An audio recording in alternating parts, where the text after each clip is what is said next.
y el privilegio... A ver, atención, un poquito de silencio. Os decía que tengo el placer y el privilegio de presentaros a una persona que sabe muchísimo sobre historia de la alimentación. María Ángeles Pérez Samper es catedrático de Historia Moderna en la Universidad de Barcelona. Ella está especializada en Historia de la Alimentación y además es una entusiasta de la historia de los productos que vinieron de América a Europa y viceversa. Entonces, ella tenía que estar aquí en el Foro de la Papa para hablarnos de ese viaje que ha hecho la Papa desde Perú, desde Bolivia, desde el Altiplano hasta Canarias. Yo te agradezco muchísimo tu presencia hoy aquí y estoy segura de que vamos a aprender mucho con la ponencia que has preparado sobre la Papa en la historia y en la literatura. Muchas gracias, María Ángeles. Gracias a ti.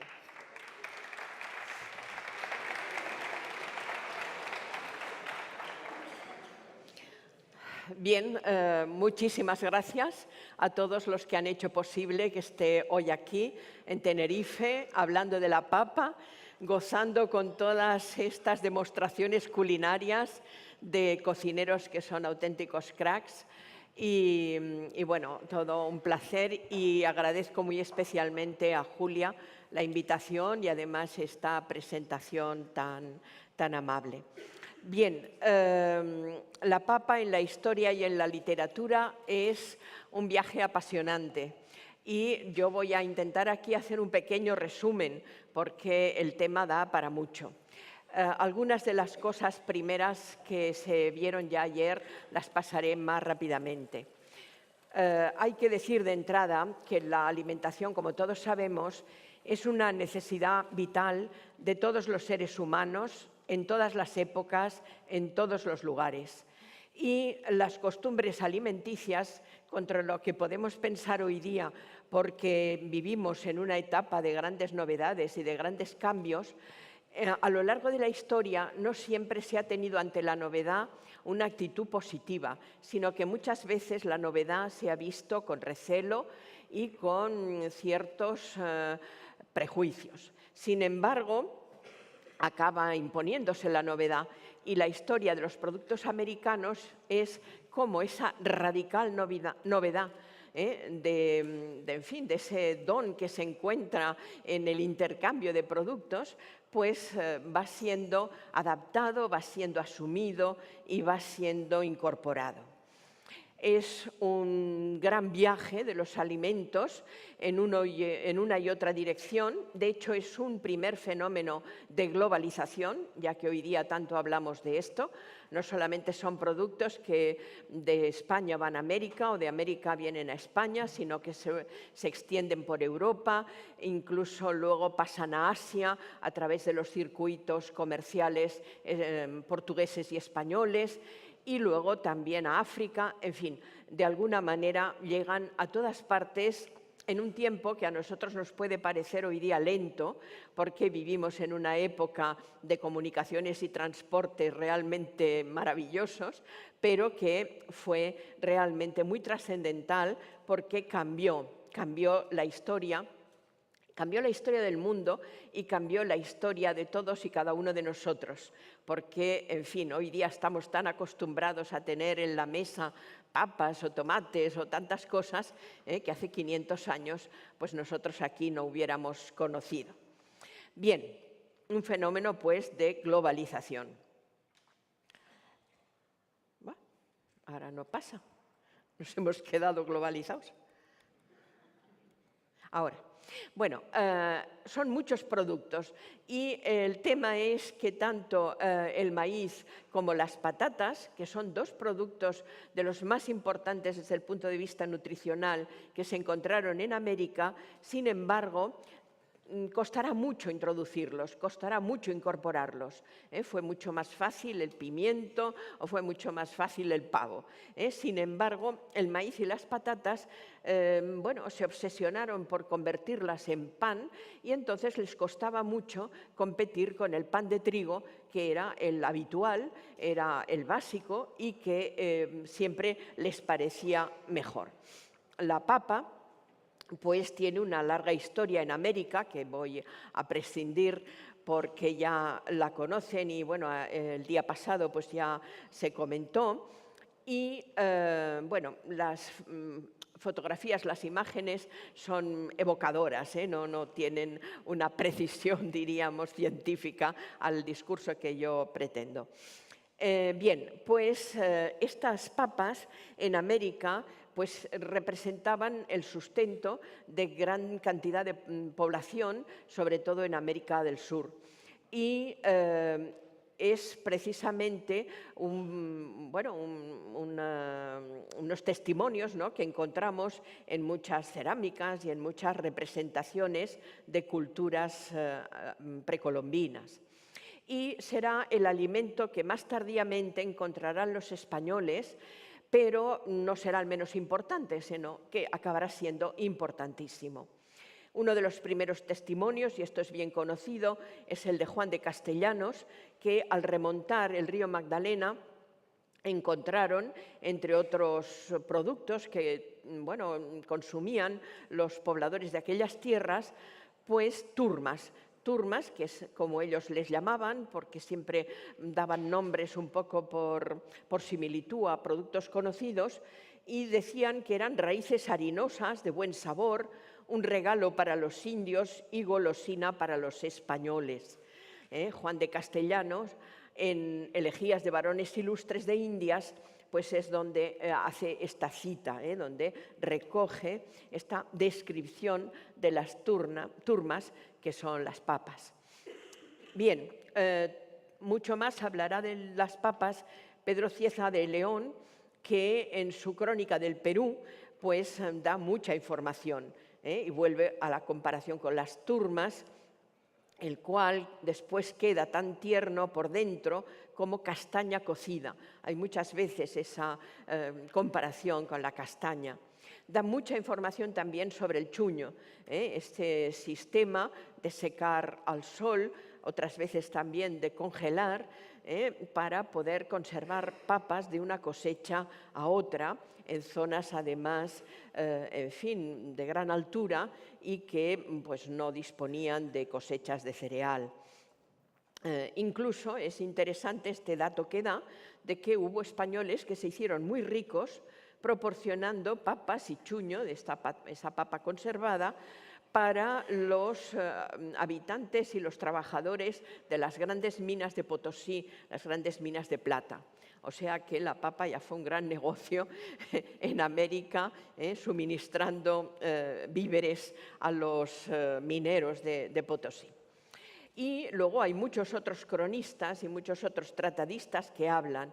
Por ejemplo, en su Historia Natural y Moral de las Indias, José de Acosta pues habla también de las papas, explica también el sistema del chuño, dice que les sirve de pan y luego dice que se comen de muchas formas.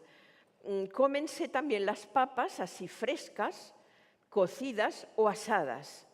Y luego dice que hacen cierto guisado de cazuela que llaman locro, que es uno de los primeros guisados de los que hay testimonios sobre las papas. Otro cronista, como el Inca Garcilaso de la Vega, en sus comentarios reales, pues también vuelve a lo mismo, a explicar cómo la comen. Y claro, hay muchos tipos de papas, ¿no? Y, por ejemplo, pues habla de una que llama el oca y que dice que es de mucho regalo, es larga y gruesa como el dedo mayor de la mano, comen la cruda porque es dulce, cocida en sus guisados y la pasan al sol para conservarla. Bueno, siempre hay, ya nos lo explicaron muy bien ayer, esa duda entre, en fin, la papa y la batata, pero, bueno, papas había de muchísimos tipos, de muchísimas clases, de una gran variedad. Cuando la papa llega a España, pues naturalmente recala primeramente en Canarias, porque los viajes de regreso siempre hacían escala en Canarias y mantendrá el nombre americano de papa. Hay pues, toda una serie de referencias de cuando pues, a mediados del siglo XVI llega la papa a Canarias. En un estudio del profesor Lobo de hace años, pues ya hablaba, ¿no?, de que papas que se habían criado en Canarias pues habían sido exportadas, en este caso al puerto de Amberes, y habla de que había un cargamento de 3 barriles medianos que decían que llevaban patatas, naranjas, limones. Esto ya nos lo citaron ayer mismo, pero siempre se le ha dado mucha importancia porque es una de las primeras referencias. Luego también hay otros cargamentos que van con destino a Francia, al Havre, y así podríamos poner algunos ejemplos. En Internet está ahora una reproducción del documento, una fotografía del documento, y estos son los barriles de patatas. Y es, como digo, del libro de Lobo Carrera y luego lo que está en Internet de Fernando Bruquetas y Manuel Lobo. Bien, luego hay otras referencias, por ejemplo, del gran historiador norteamericano Hamilton, que estudió la revolución de los precios en el siglo XVI, buscando series de precios y analizando el Hospital de las Cinco Llagas de Sevilla, encontró que compraban regularmente lo que llaman los nuevos tubérculos y que se interpreta que son las papas. Y que luego, pues, tanto éxito tuvieron que las plantaron en huertas próximas, en campos próximos, y que esto empezó a extenderse en los alrededores de Sevilla. Esta es la obra de donde sale este dato.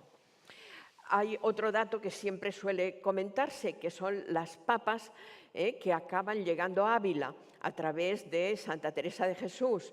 ¿Por qué? Porque una superiora del convento carmelita de Sevilla pues se las había enviado. Se conserva la carta y la carta de Teresa dando las gracias, y dice que recibió las patatas y el pipote y 7 limones. Dice que todo vino muy bueno, pero cuesta tanto enviarlo que casi mejor no dedicarse a estos lujos en una orden tan austera como eran las carmelitas. Pero tenemos otros datos. Por ejemplo, el arzobispo de Santiago de Compostela, ya la segunda mitad del siglo XVI, hizo plantar patatas en el monasterio de San Antonio de Herbón, situado cerca de la villa de Padrón. Y el que hace la crónica de este arzobispado de Santiago y de este obispo, dice que diéronse muchas, pero muy bastardas, o sea, no de buena calidad. En los libros de cocina es muy difícil encontrarlas. Encontramos, sí, las batatas. Aquí, en el famoso diccionario de Diego Granado, hay una receta en que se mezcla sidra y patatas cocidas, chafadas, endulzadas con azúcar, pero la verdad es que a veces también se ha pensado si podrían ser batatas más que propiamente patatas. Esta es una edición, una portada de la primera edición del libro. Esta es la receta.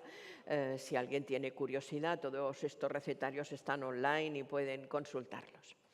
En el siglo XVII la difusión de las papas continúa. El que se difunda un cultivo no nos da seguridad de que sea para la alimentación humana, porque puede ser también como forraje para los animales. Entonces, el que tengamos datos de un cultivo no siempre asegura su consumo humano. Parece que efectivamente se daba para alimentar animales, por ejemplo, criar cerdos, pero que también tenemos datos en que efectivamente lo consume gente. ¿Pero qué tipo de gente? Pues gente pobre, soldados, gente de este tipo, porque la papa es un producto que acabará triunfando, porque hoy día, pues en fin, todos sabemos la maravilla de las papas canarias y, bueno, raro es el día que en nuestro plato a lo mejor no aparecen papas, pero costó mucho, costó mucho. En los libros de botánica sí encontramos referencias de la papa. Por ejemplo, un médico aragonés, Bernardo de Cienfuegos, en una historia de las plantas, dedica un capítulo entero es un libro, en fin, no se publicó, era en realidad un manuscrito de una obra que había de publicarse, pero no llegó a publicarse. Hay un ejemplar en la Biblioteca Nacional, en Madrid. El capítulo 88 de las papas del Perú, que en Indias llaman chuno, al pan que de ellas se hace. O sea que, como ven, y dice que por el nombre común que hoy se conocen en Castilla, a donde se comen las raíces de esta planta, es papas. Y dice que en el mercado de Madrid se venden con ese nombre de papas. Bueno, él tenía muy mala impresión. Dice que son blancas, de pulpa tierna, como la de las batatas. Por tanto, está refiriéndose a la papa. Algo sosas y hongosas, aunque de mucho suco. O sea, dice que él las encuentra insípidas, sin gusto, si no es a fuerza de sainetes y picantes o agrios. Es decir, papas solas no, sino con mojo, con salsa. Y es muy interesante porque dice que se comen de muchas formas y está hablando claramente de alimentación humana. Dice, cómense crudas, cocidas, asadas y en diferentes guisados con mucho picante y especias. Por tanto, como ven, en fin, tenemos estos datos de Cienfuegos que son muy fiables. Lope de Vega, en una obra suya, La esclava de su galán, comparaba a un amante caballero con una patata, que tú lo verás más tierno que una cocida patata. O sea, delante de la muchacha a la que pretende, pues acabará ablandándose. Bueno, en el siglo XVIII es cuando comienza a cambiar la visión de las papas y además hacerse, en fin, a valorarse mucho más. Bien, en el diccionario de autoridades de la Real Academia sigue habiendo este lío con las papas, las patatas. La palabra papa no figura la palabra patata con una descripción pues rara, la verdad, porque lo que identifica con batata. Pero en cualquier caso tenemos datos muy interesantes de ilustrados como Pedro Agustín del Castillo, que en 1730, en su descripción histórica y geográfica de las Islas Canarias, hablando de Gran Canaria, pues ya habla de los productos de Indias que se estaban allí cultivando, patatas y papas en abundancia, etc. Dice otro memorialista, y en este caso referido a Tenerife en 1778, Lope Antonio de la Guerra y Peña, que ustedes conocen mejor que yo, seguro, sobre todo los que son de aquí canarios, pues que la papa es otra de las cosechas que abunda y que ha aumentado mucho. Y dice que hay 2 cosechas al año, una en invierno, otra en verano. Y dice que es muy importante, dice, porque se han remediado los pobres cuyo principal alimento suele ser el gofio de millo y las papas. Por tanto, aquí está muy, muy extendido y los ilustrados lo ven de una manera muy positiva. Josep de Betancourt y Castro hizo una disertación ante la Real Sociedad de Amigos del País, que era una institución que de alguna manera reunía a los más modernizadores y a los más progresistas, ¿no? Pues sobre la introducción, cría y uso de las papas o patatas en Tenerife. Y es todo un discurso enormemente positivo. Otro autor, Osuna y Van den Hede, pues habla de la patata como el maná de nuestra isla.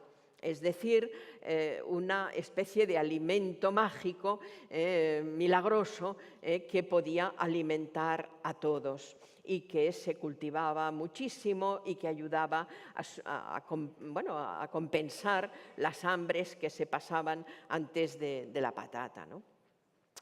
En fin, hay muchos testimonios, por ejemplo, en este texto sobre agricultura de Juan Bautista Bandini, que habla de la enorme variedad, ¿no? Dice, muchas variedades, tempranas y tardías, de flor blanca, rosada, cenicienta o azul, de un epidermis blanco, pardo, amarillo, rojo o morado, de figura redonda, larga, ovalada, esquinada, con excrescencias. O sea que, bueno, claro, así sabemos las que hay aquí. Y algunas se habrán perdido porque realmente hoy día que nos preocupa tantísimo la diversidad, sin embargo, se están perdiendo muchísimas variedades de muchísimos tipos de alimentos. Bueno, otro trabajo muy importante ya a nivel de la península es el de Enrique Doyle, que es un irlandés ilustrado, residente en Madrid, que escribió un famosísimo tratado sobre el uso y utilidades de las patatas o papas, o sea que ya en el título da las dos versiones. Fue editado por primera vez en 1785, pero, en fin, tendrá muchísimas reediciones. Este es uno de los ejemplares. Otra publicación periódica, el Semanario de Agricultura y Artes, pues será también una manera de difusión muy importante de muchas novedades y entre ellas de la papa. En 1806 publica este semanario la memoria sobre las patatas de Esteban Butelú, que era el jardinero director del Palacio Real de Aranjuez, porque allí había un jardín botánico y de aclimatación muy importante. Pero también su hermano Claudio Butelú pues era el encargado del Jardín Botánico de Madrid y también hace un estudio de observaciones sobre el cultivo de algunas especies de patatas. Y luego también recogían obras de extranjeros. Bueno, aquí es una página de este semanario. En Barcelona, por ejemplo, la Junta de Comercio en 1772 recibió un memorial de un panadero de Gerona, Jaume Oliveras, que decía que hacía como una propuesta para hacer pan amasado con harina de trigo y papas o manzanas de tierra, porque los nombres son muy curiosos. Bien, la Junta de Comercio recibe esta propuesta y decide que hay que hacer informes para ver si esto es viable, no es viable, es interesante, no es interesante. La Junta de Comercio es ilustrada, o sea, está preocupada por la modernización, por la mejora de la vida de la gente, etc. Y entonces, uno de los escritos que se lo encarga a Jaume Roig y nos da una información interesantísima. Porque, por ejemplo, una de las cosas que nos dice es que se cultivaban en La Mancha, bajo el nombre impropio de batatas manchegas o de Irlanda, empleándolas regularmente en guisados y tortillas. Luego volveremos sobre las tortillas. Bien que aunque las encuentran los manchegos muy sabrosas, y no hay duda que lo son mucho más que las de Irlanda, por el mejor temple de su clima, son, sin embargo, muy inferiores por la misma razón a las de América. O sea que calidades siempre ha habido muy diferentes. Entonces, él da mucha información sobre Cataluña, dice que en las cercanías de Barcelona pues ya se cultivan y que no sé, mucha cantidad, que a veces se venden en el mercado, en el Born, pero que son bastante insípidas. Y dice que hasta ahora se ha hecho muy poco caso de las papas, la gente no se ha fijado demasiado en ellas. En cambio, dice que en las zonas interiores de Cataluña sí que se cultivan, pero para alimentar a los cerdos. Y eso para él es prueba de que no son en sí tan gratas al paladar. Pues vaya a saber usted qué variante o qué variedad, diríamos, es la que conocía. Entonces, al final la Academia da una especie de resolución confirmándose en la opinión de que aunque con la mitad de harina de trigo y la otra mitad de masa de papas se puede hacer un pan hermoso, nunca podrá decirse propiamente que sea pan de buena calidad. ¿Por qué? Porque siempre están obsesionados por el pan de trigo y nunca le ven, la misma categoría. Bueno, tenemos muchísima información sobre las papas en Galicia. Es bien conocida porque bueno, hay muchos estudios de historia agraria en Galicia para el siglo XVIII. Hay muchos pleitos de donde sacamos mucha información porque no querían pagar el diezmo a la Iglesia. Los campesinos decían, no, esto es nuevo, esto nunca se ha pagado. Claro, los otros decían, sí, porque era cada vez un cultivo más extendido.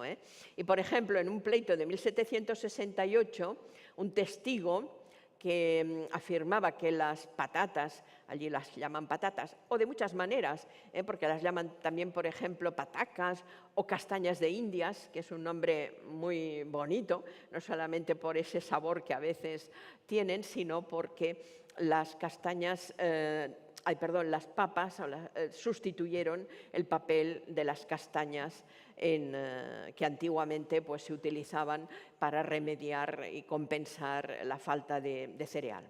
Dice que eran muy útiles, este testigo, y de ellas se mantenían los labradores más que de otro fruto la mayor parte del año. Otro testigo dice ser semilla que rinde bastante beneficio hacia la parte del labrador y le tiene mucha utilidad, así para sus alimentos como para el engorde y cebo de sus cerdos. Las papas asturianas, Jovellanos, hablando de los vaqueiros de alzada, dice, hay algunos que a la cría de ganados juntan el cultivo de las patatas y los que así lo hacen apenas conocen otro alimento que este fruto y la leche. En un recetario del siglo XVIII, de la cocina de los jesuitas, aparece, pero muy de refilón, porque habla de diferentes verduras y de diferentes productos, y entonces, así como de pasada, habla de las papas y dice que se hacen hervidas acompañadas de una salsa a base de aceite, sal y ajos fritos. Bien, los elogios que se le empiezan a hacer por los ilustrados son enormes. Por ejemplo, un viajero francés que dice que es más preciosa que el oro, 1000 veces que todo el oro del Nuevo Mundo. Y habla de que es deliciosa, abundante, saludable. Y a pesar de este empuje que le dará en los ilustrados y que le da el gobierno, porque están muy preocupados por las hambrunas cuando hay crisis de subsistencia y se pierde la cosecha de cereal, tardó mucho en entrar y será decisiva finalmente la Guerra de la Independencia. Cuando entraba de la manera más sencilla. Por ejemplo, eran ingrediente de las ollas más pobres. Por ejemplo, las sopas económicas del conde Rumford, que se empezaban a distribuir y que contenían patatas. Y que alguna vez los pobres que recibían esta ayuda se quejaban, se consideraban menospreciados, decían, somos pobres pero no somos cerdos. Y entonces, no siempre les gustaban mucho. Los trabajadores presidiarios que trabajaban en el puerto de Tarragona, pues sabemos, por ejemplo, que en una comida pues había una especie de potaje donde también entraban patatas. Lo que es muy interesante es el tema de la tortilla de patatas. Y en este informe que yo antes hablaba de Jaume Roig, hablaba de las patatas en las tortillas manchegas. Recordáis la cita, empleándolas regularmente en guisados y tortillas. En uno de estos artículos que se publicaron en el Semanario de Agricultura, pues habla también de, intentos de hacer pan de patata y dice que, que salía bien, mal, regular. Y el que escribe el artículo dice, todas las señoras votaron que de esta masa, que era la masa de patata para hacer el pan, particularmente si se mezclaba con huevo, se haría la más excelente fruta de sartén. La fruta de sartén era lo que en aquel momento llamaban a la masa frita.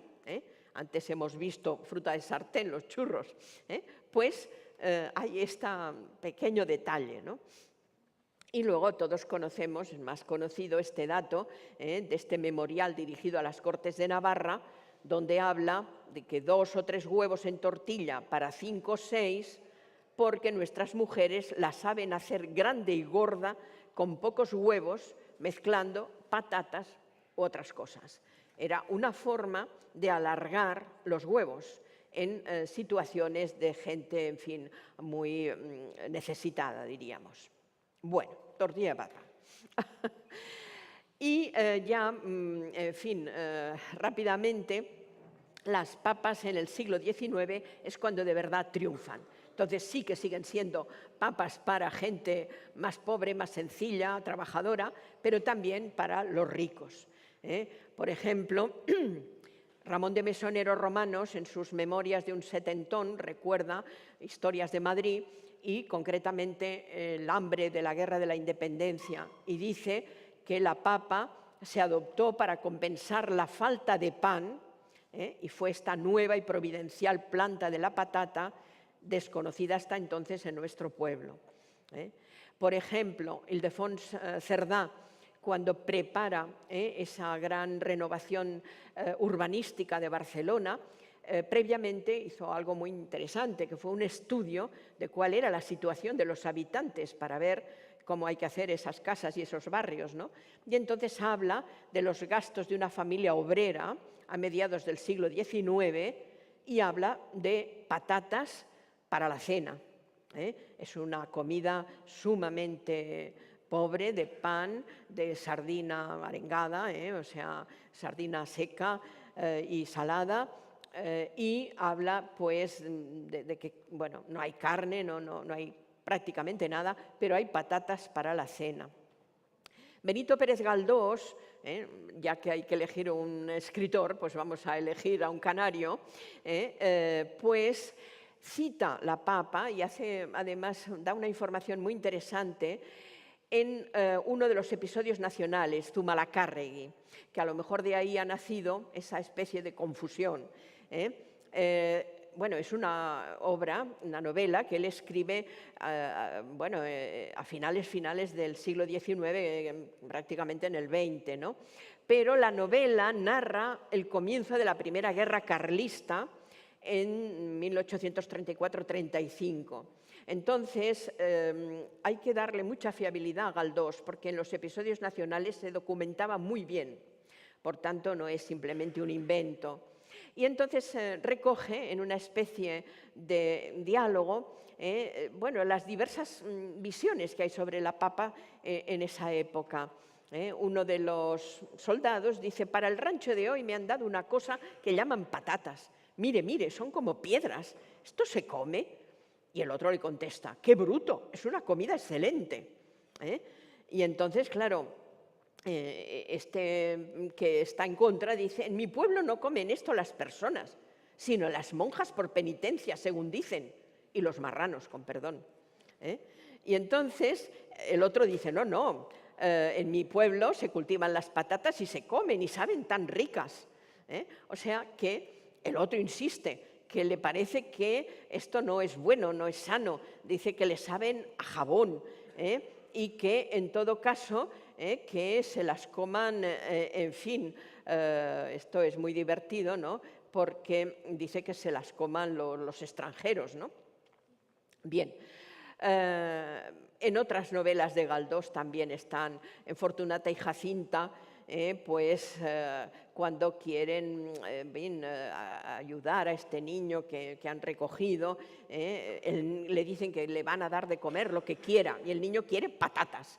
Y se empeña en patatas. Y Jacinta dice: no, nada de patatas, mazapán, sopa de almendra. Y el niño se empeña en patatas. En Misericordia, por ejemplo, otra de las obras absolutamente claves de Galdós, se habla de chuletas con patatas fritas.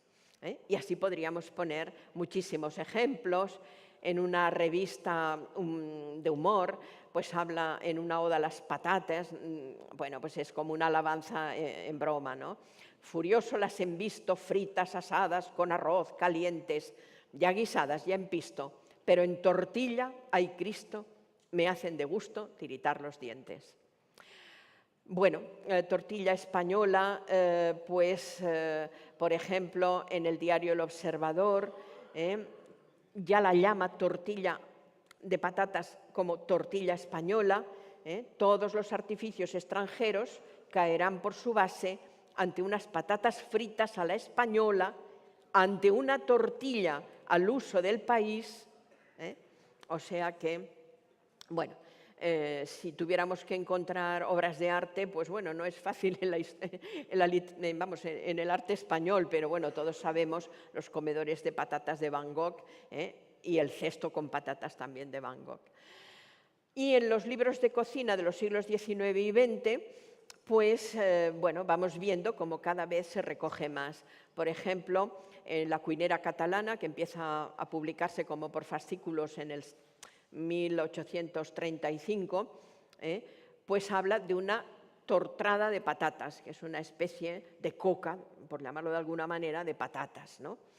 En el Manual Popular o Arte de Cocina y Medicina de 1848, hablando de tortillas, habla de tortilla de jamón, pero dice que lo mismo se hace con la de patatas. Hay una tortilla de patatas fritas en 1854, en La cocina perfeccionada, de José López Camuñas. Una cosa muy importante fue que en la Exposición Universal de París de 1867, en el restaurante de la feria, pues ya se publicó, incluían en el menú la tortilla de patatas. Bueno, en muchos otros sitios la podemos encontrar, en el libro de las familias, en el periódico El Imparcial, que dio una receta. Ángel Muro, el famosísimo gastrónomo y escritor, pues ya hablaba de ella como plato clásico español, base de la merienda del viandante que gasta alforjas. Y, ¿por qué no decirlo?, manjar apetitoso, caliente o frío.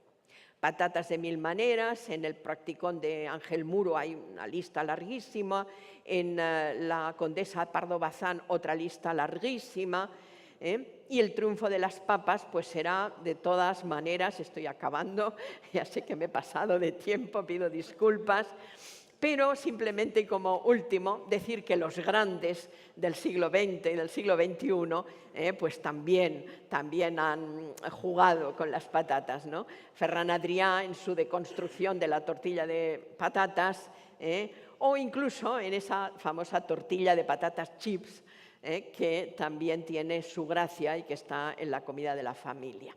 Por tanto, bien, un homenaje a las papas arrugadas con mojo picón, que las hemos disfrutado y que, en fin, agradecemos todos en la labor que ha hecho Canarias por mantenerlas y por conservarlas y por procurar que las descubriéramos todos mucho mejor. Gracias. Muchas gracias, María Ángeles. Nada. Ahora, después de esta interesantísima ponencia, porque reunir todos los datos que la profesora nos ha dado esta mañana es muy complicado, eso es un trabajo de investigación de años que no se hace de la noche al día, os voy a pedir, por favor, que aunque en el horario que ahora teníamos la pausa del café, los hermanos Torres tienen preparada su ponencia y entonces, para no que se les estropeen las cosas y se pierda el tiempo, vamos a adelantar la ponencia. Estamos ahora con los hermanos Torres y luego nos vamos a tomar el café. Así que, a ver.